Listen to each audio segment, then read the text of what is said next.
lintang ya tang. Coba.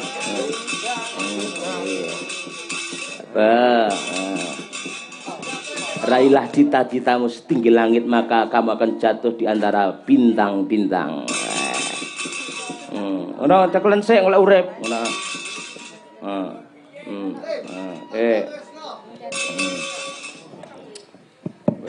Tes. Ampun, Pak. Tak omong ya, kuwi mic kuwi larang. Nggih. Ngoten nek sapa? Pripun? Nekku to. Nggih. Aja sok nutuki mic. Mic lek ditutuki duk-duk rusak. Nggih, napa nggih, Pak? Pedhot dinamone. Oh, nggih. Lek nguripne aja ditutuki. Lah dipripun? Dilaten. Ora. Aja ditutuki, ngene lho, carane lho. Nah, ngono kuwi. Aja babu-babu ngono ya. Nggih. Ah, iya, Ndi, cukmu ndi cukmu? Niki, Pak. Sorry rong sempat numpokke anu. Wireless. Ayo. Mboten napa-napa. Ayo, wireless clip on wae ora.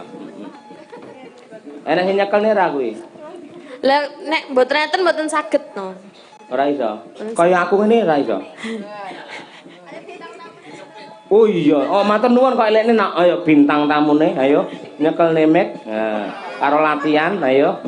Lah mosok bintang tamu kan nyekelne mic mboten napa-napa. Ora apa-apa wong. Ora kuwalat aku. Ora apa-apa wong bintang tamu sesuk-esuk usung-usung debok barang kok ya. Hilok. Jobku ya mung nyekelne mic. Ora. Oh. Wah, canggih. Paling kaya aku lho canggih iki. Ayo lagune apa? Tang. Mah otu anu, Pak. Apa? Ayo guyu. Ayo guyu. Ya coba. Iki kalau kesek. Ya, pengen dibarengi gamelan apa ijen tanpa ruang? Nggih. Kalih gamelan gitu napa? Oh iya, ning anumu cukmu kudu menjilo lho ya, ditesik. Niki ibuke niku nggih napa niku seniwati hebat, bapake niku pengendang jos. Nah, jenengan nek sok mirengke utawa mirsani teng nggen sidi-sidi Sangga Buana niku sing ngendang Pake Silintang niki. Ha iya. Kemrusak to ora. Muni. Sampun. Ayo. Wes, kurang piye omong umpama rumuni. Sampun Pak niki. Sik jreng-jreng neh. A. C. Bes. Wah, iya. HP Z. Wes ya. Oke. Sampun. Oke. Bismillah. Pak mengke kula nek salah jenengan ampun isin nggih. Salah piro? Salah 1 9 kowe. Tenang wae ora. Wes. Sampun. Ya, Bismillahirrahmanirrahim. okay. Aja cedak-cedak. Ra apa ya tak kanya kali.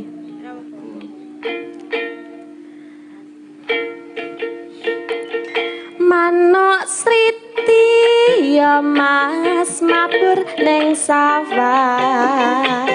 Mabur ning sawah karo golek yuyu. Seneng ya Mas aja susah timbang susah ayo padha guyu ayo guyu ayo guyu yen guyu lah aja seru-seru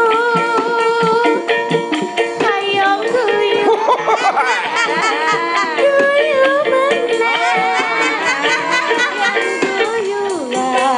Aja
Tangan untuk Mbak Lintang luar biasa lho, iki ora angger sinden lho.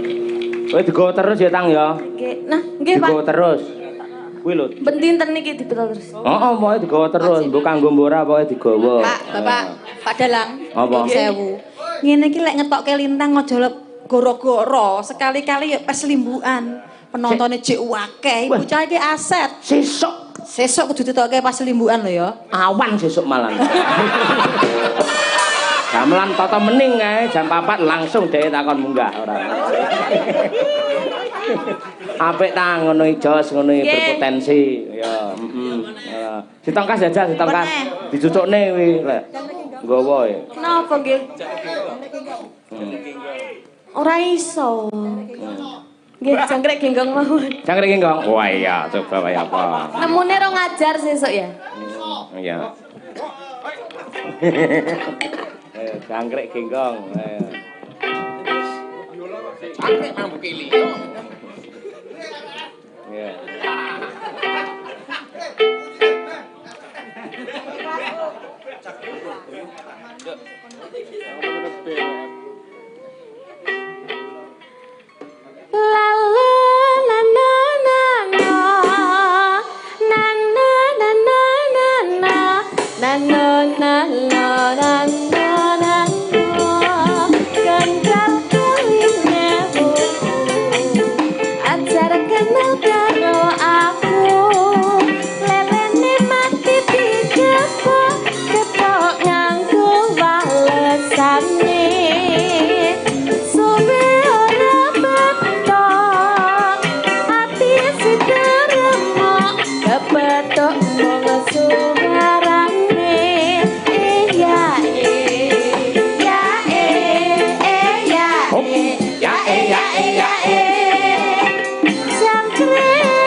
Poso ora tanggapan to?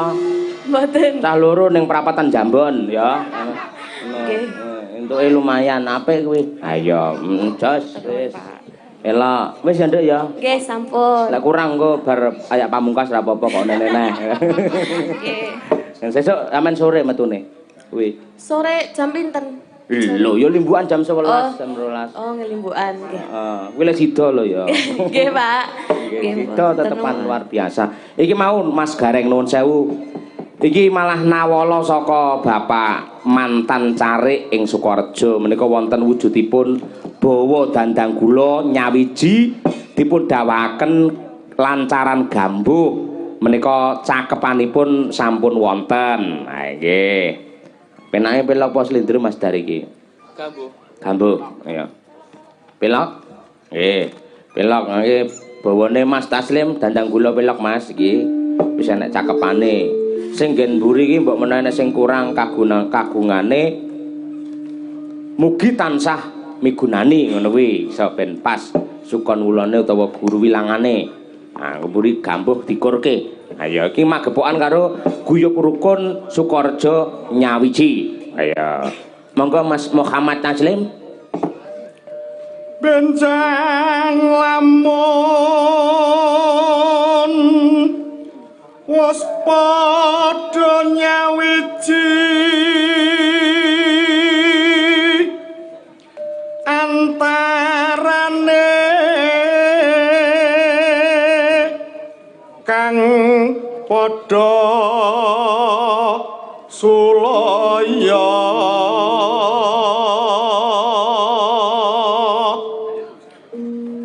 ing kono tekan jang kane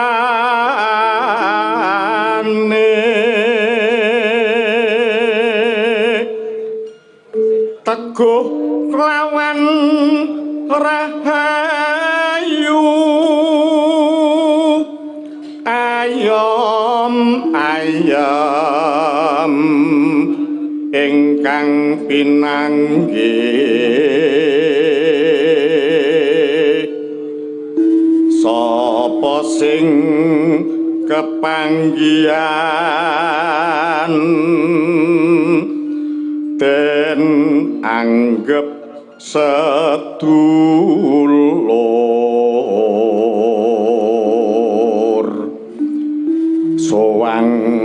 sowan hamakarya kagunane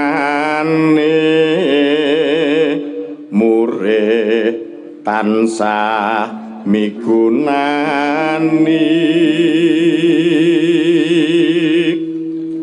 anut kapisan nira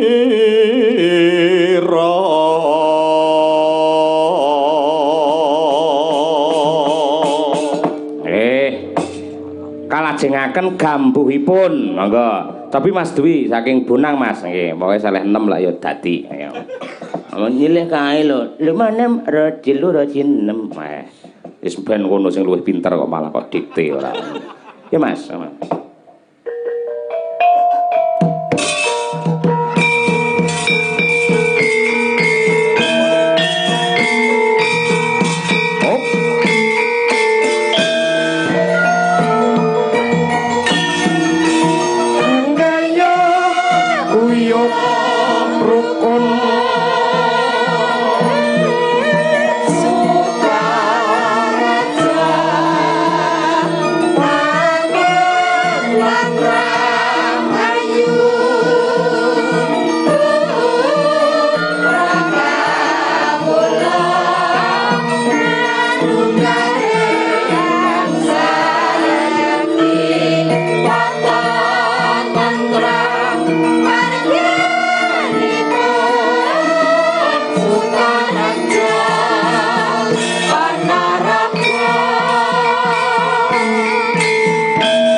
Kedua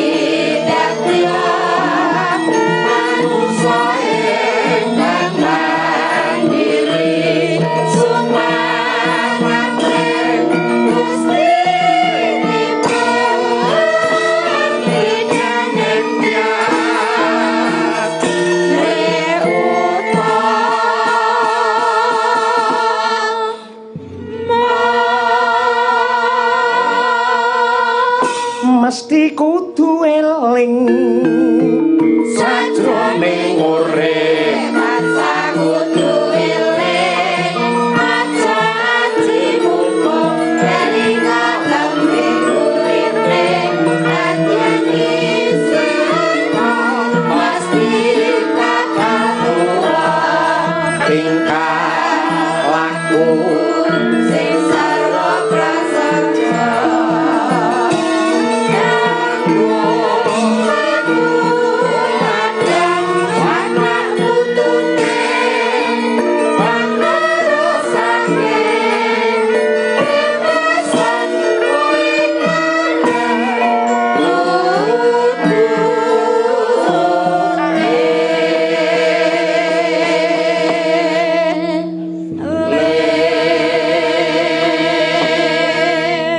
suwun dumateng Eyang Carik Sepuh ing sampun kepareng paring pisumbang wujudipun dandang gula kalian Sekar Gambuh magepokan ngrengga dumateng ing desa Sukorejo ing wewengkon Ponorogo mriki supaya saya sayuk rukun lan nyawiji. Heeh, Trek. Nggih. Siji ngkas ya. Sing anget. Ya. Coba aku tak nyuwun Mbak Tutik, Mbak Winong, terus Mbak Umi karo Mbak Diajeng. Ayo. Berempat. Ayo. Bintang tamune ora pati tampil iki gara-gara. Baterene ngedrop pisan. Ora. Cara ngayuk Jakarta kono iki malah bintang tamu mungkin limbukan tok bar wis kondur. Iki ra kondur ade matur nuwun karo sang bintang pentas wae. Ya ngono kuwi. Biasane engko bar gara-gara bintang tamu medun, iki engko Mbak Umi medhi ya nganti sak tancep kayone. Ayo mudhun mulih mlaku apa piye arep. Karo rombongan kok kuwi. Yo, dia turun gunung yo, tak papat.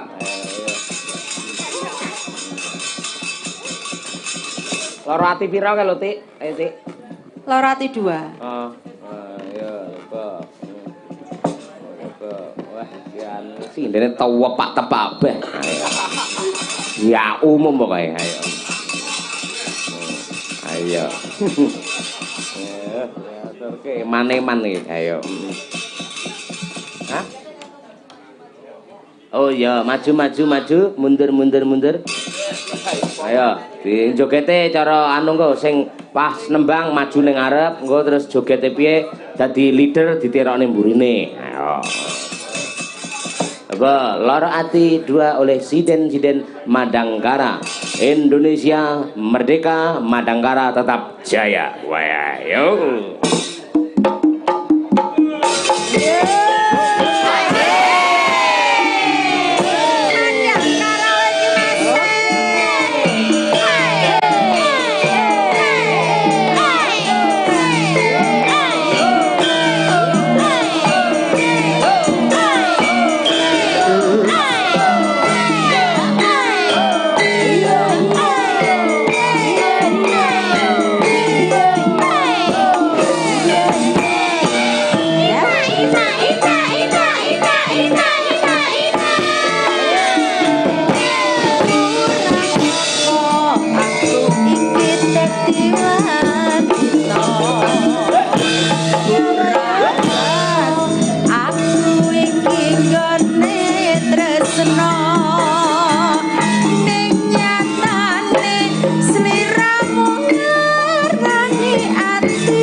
mugi ing keluarga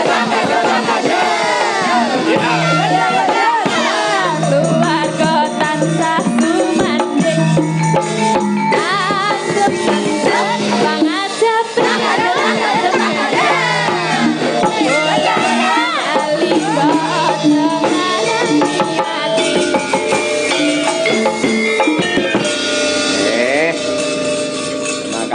Terima kasih Mbak Tutik, matur nuwun.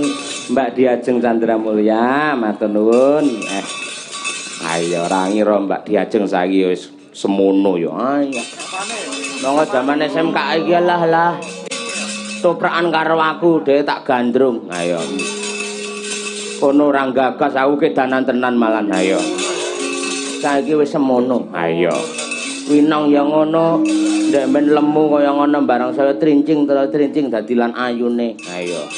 Apik ngene iki lho sing jenenge istri yang sangat apa kuwi memberi motivasi dukungan kepada suami sing lanang dalang terus kono goleke sinden sing cantik-cantik sing dalang ben semangat. Ya, ngono kuwi. Tur ra kudu sine bojo dalange linggo ning sandinge dalange ra kudu kaya. Wong mendina roh ndak bosen. Ayo.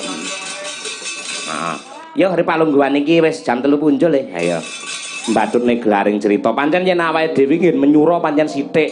Mergo wis di apa kuwi jenenge dijokke adegane sing kudune sanga menyura mau jejer ngestina wis dijokke nggih ngarep. Pamrih iki mengko awake dhewe mung kari sithik.